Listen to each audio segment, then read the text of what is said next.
దేవుని సన్నిధిలో చేసిన ప్రార్థన.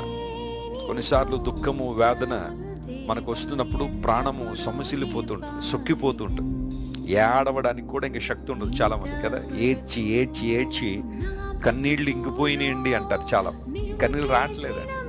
అలాంటి స్థితిలో ఉన్నవారు చాలా మంది బహుశా ఈరోజు వాగ్దాన సందేశం వింటూ ఉంటే 102వ కీర్తన రాసిన కీర్తనకారుడు ఎగ్జాక్ట్గా అలాంటి సిచ్యువేషన్ గుండానే వెళ్ళాడు.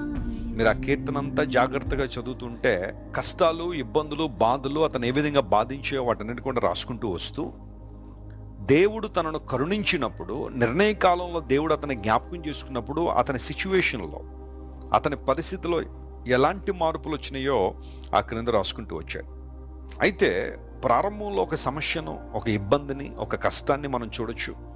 కానీ చివరికి వచ్చేసరికి నీ సేవకులు కుమారులు వారు నిలిచి ఉంటారు.